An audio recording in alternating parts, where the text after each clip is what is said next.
Hello everyone, welcome to the first session of Public Finance.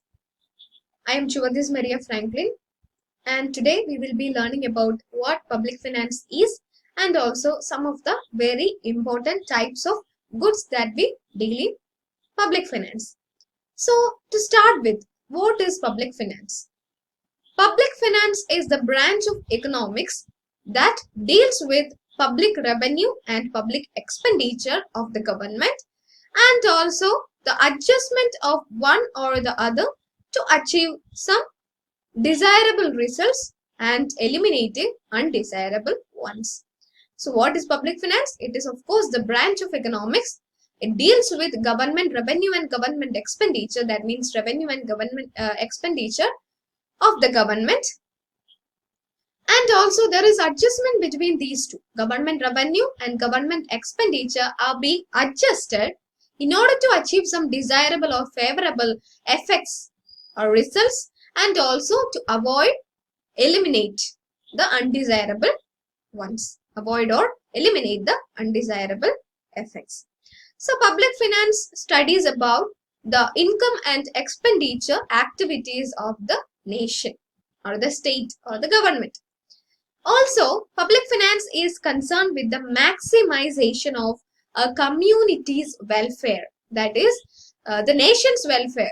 The welfare of the citizens of the nation is also maximized and with the given or available resources. So if public finance is concerned with the maximization of community's welfare, then private finance is concerned with the maximization of individual welfare. Okay, there is maximization of individual welfare in private finance. So private finance actually deals with the income and expenditure activities of the private individual or the private entities. So it is all about having some individualistic aspects, right? But public finance is all about community aspect, right? So private finance, when we say in a layman's language, it is where people like us, we spend money, we make money individually for our own purposes, for our own needs. That is all about private finance. So next is the types of goods that we deal with all through the topic, all through the paper. There are mainly 7 types of goods, and as you can see, these are public goods, private goods, merit goods, demerit goods, local public goods, club goods, and common pool goods. Okay, so we are going to discuss each and everything. We start with public goods. So what is a public good? A public good is a good that is both non-excludable and non-rivalrous.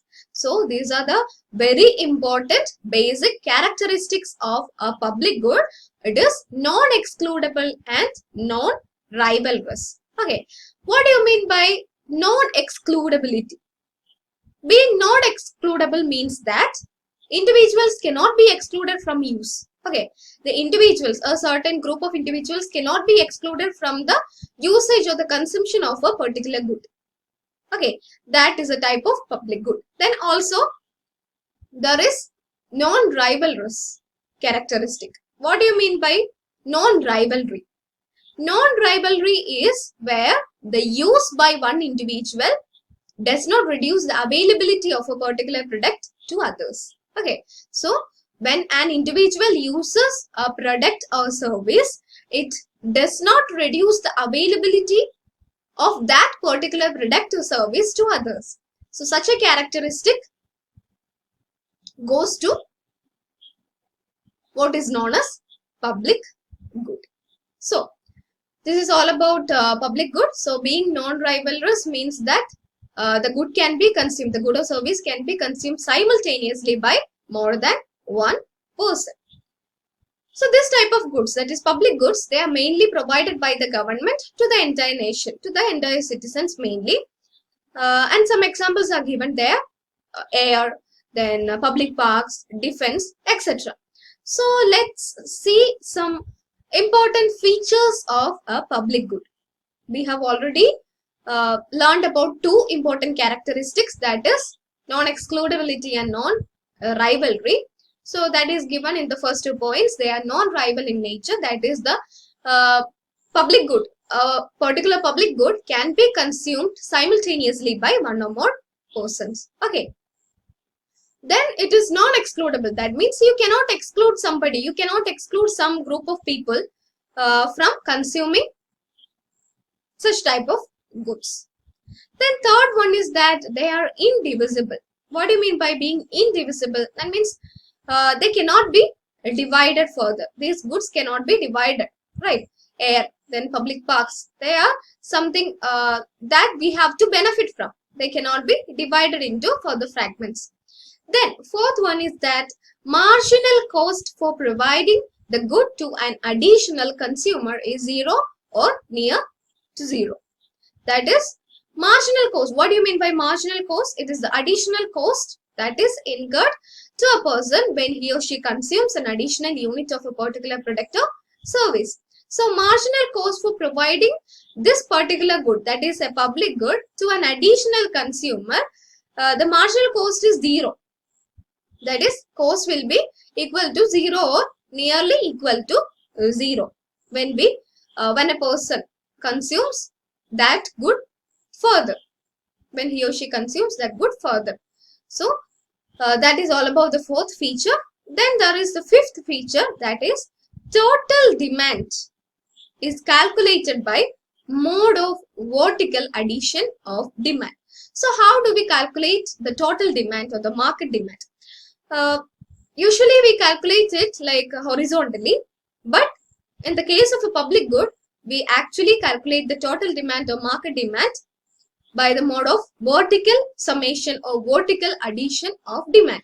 So first of all, we have to learn about these two types of or two modes of measurement of measuring total demand, that is horizontal summation of demand curve as well as the vertical addition of demand.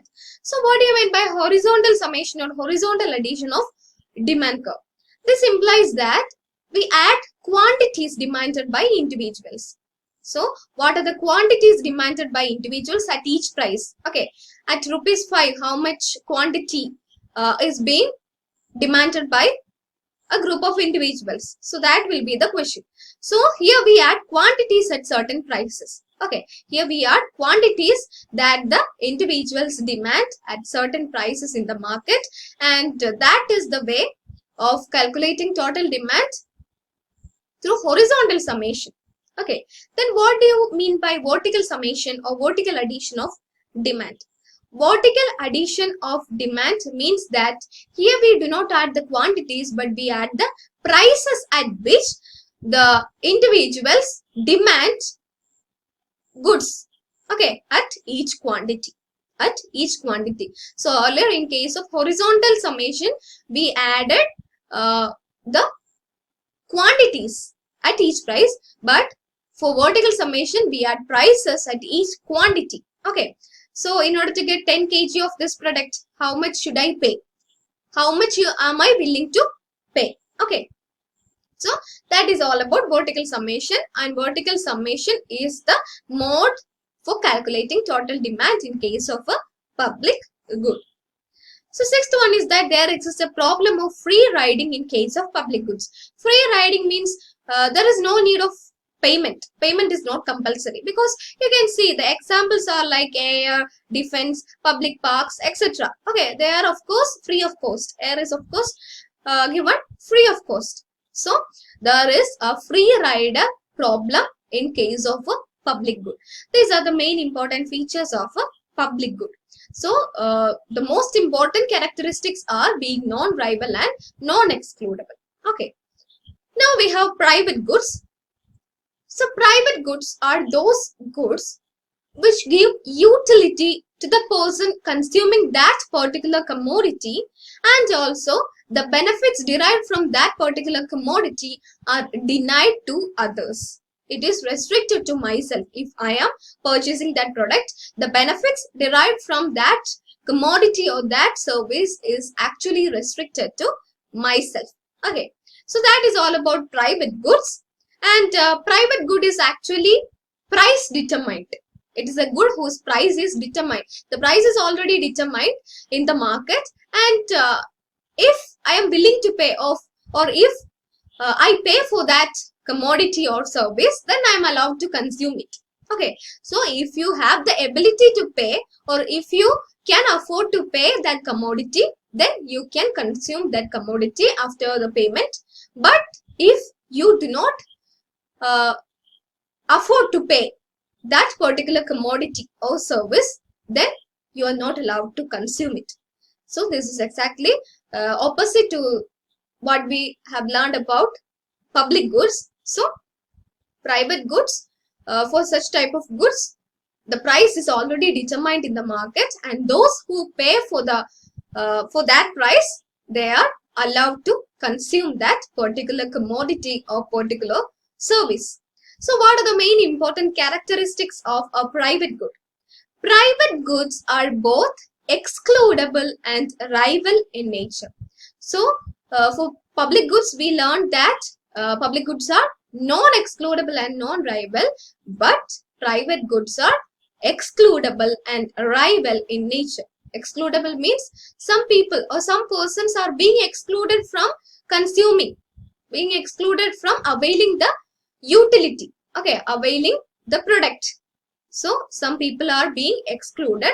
That means people who can pay, they can be, or they can consume that particular commodity, but who cannot pay or who cannot afford to pay, they cannot consume. They are excluded from the consumption of that particular commodity or service. So that is what we should know about excludability. And rivalry. What do you mean by rivalry? It means that the goods cannot be consumed simultaneously by the entire people.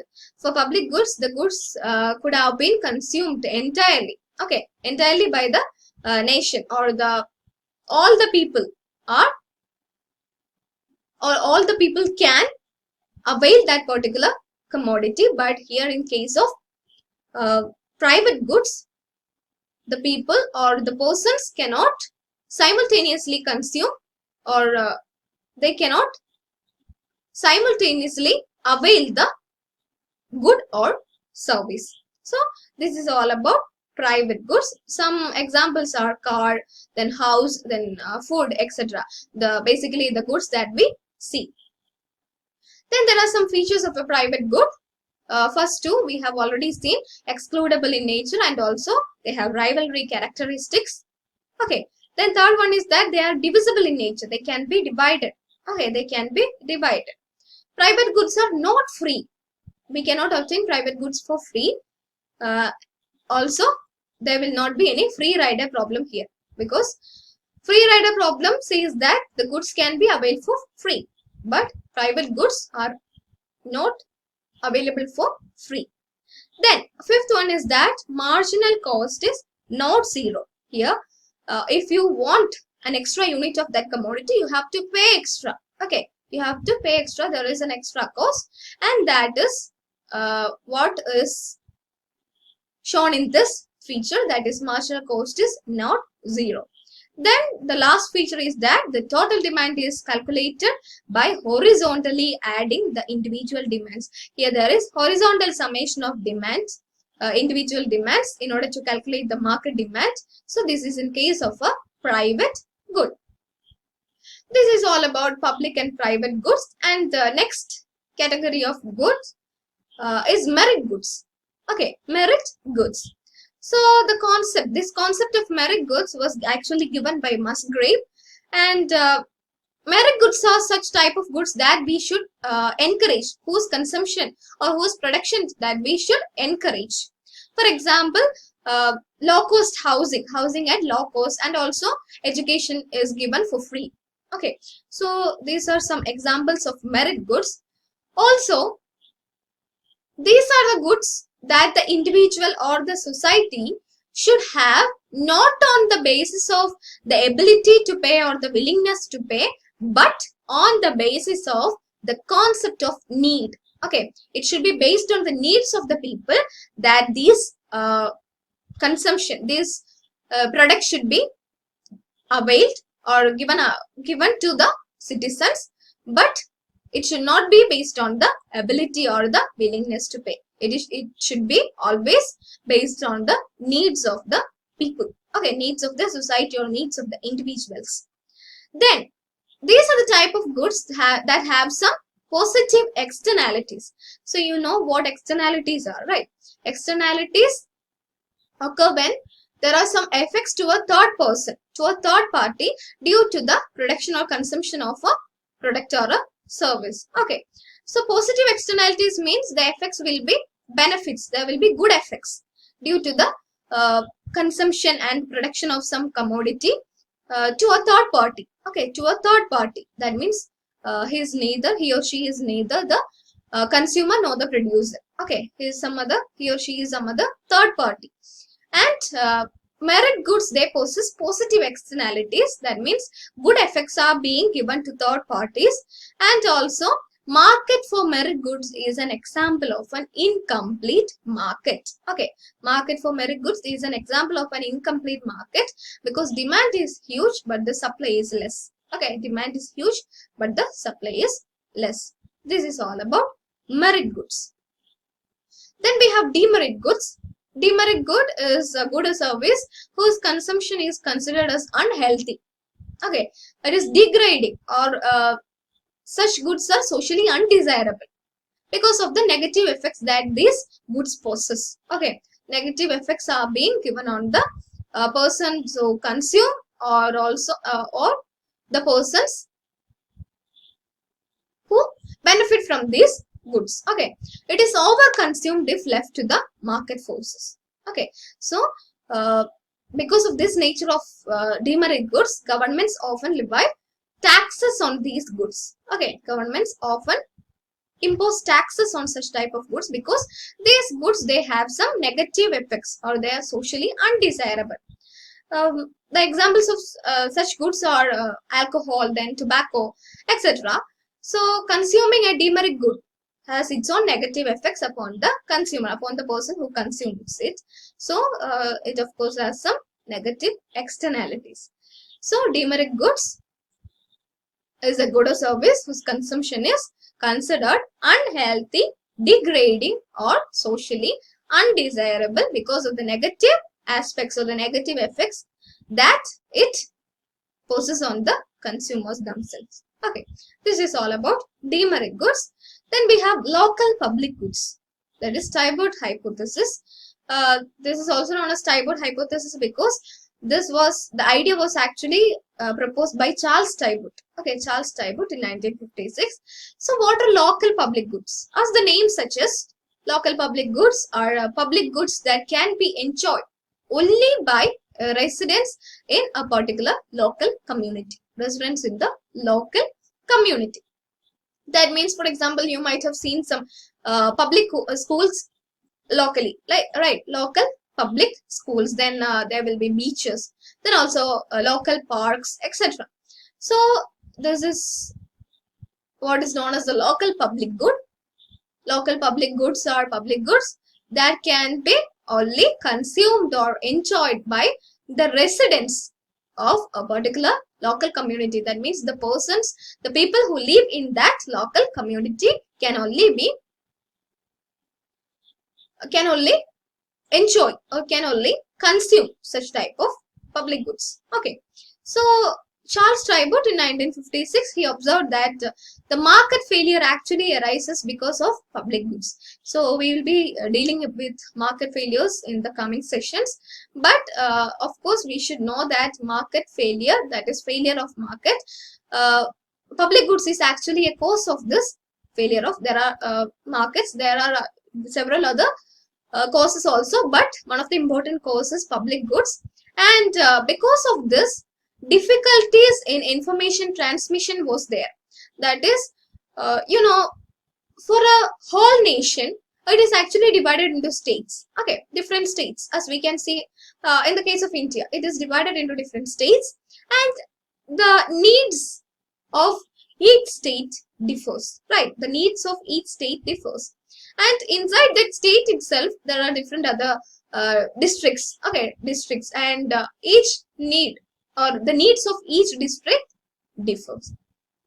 Okay, so because of that, there are difficulties in the information transmission. Okay, the needs will be different for different local communities, and so that it is very much important to have some local public goods. Okay, so the crucial idea behind this Tybert's hypothesis is actually about what is known as residential mobility.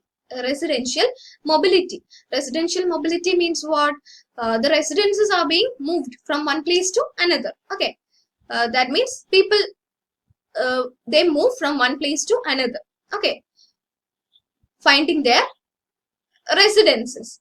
Okay, so this actually creates some competition among the communities, the local communities, because of course we know that we will only prefer those communities or those local communities which have the best access to all type of services, right?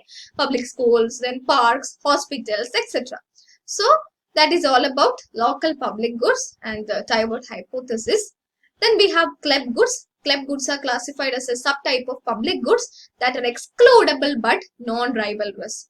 Okay, so excludable but non-rivalrous. Excludable means some people, of course, are being excluded from the consumption of this type of goods, but non-rivalrous, that means people can enjoy this type of goods simultaneously. One or more persons can enjoy this type of goods simultaneously. Some examples are cinemas, then cable television, etc. So this type of club goods are those public goods which benefits whose benefits are restricted to a specific group. Okay, they are restricted to a specific group. Of course, you can say about cinemas and all. Once the seats gets over, then no more person can be taken into the theater. Okay, so that is all about club goods being excludable but non-rivalrous. Okay. Then there are common pool goods. Common pool resources or common pool goods are goods that typically possess a natural system of resources or a constructed system of resources. Some examples can be fisheries, okay, and pastures means grazing lands, and then there are forests. Okay, so these type of goods are natural. Sometimes there will be natural resources or sometimes there will be man-made resources, but these type of goods are known as common pool goods. They are non-excludable but they are rivalrous. Non-excludable means no person is being excluded from consuming this type of goods, but it is rivalrous because if one person uses it or overuses it for a long period of time, then the others who are coming after that person, they will have some shortage. Okay, they will have some shortage in availing that type of good. Okay, so this is all about common pool goods. They often suffer from becoming overused or congested by use. Okay, they are always being overused, such as grazing lands. Okay, grazing lands. Then fisheries. Fisheries means the water bodies, right? The ponds, then lakes, then seas, etc. Then there are forests, etc. So these type of goods are some examples of common pool goods or common pool resources. So today we have dealt about some types of goods. Those are public goods, private goods, merit goods, demerit goods, local public goods, club goods, common pool goods. Okay, public goods, they are non-excludable and non-rivalrous. Private goods are excludable and rival. Merit goods are those type of goods whose consumption should be encouraged. Demerit goods, they have some socially undesirable effects. Then there are local public goods. They are public goods that can be enjoyed only by residents in the local community. Then there are club goods. Club goods are excludable but non-rivalrous. Then there are common pool goods. They are non-excludable but rivalrous. Okay, so this is all about types of goods, and we'll be learning the coming portions in the next session. Okay, so thank you.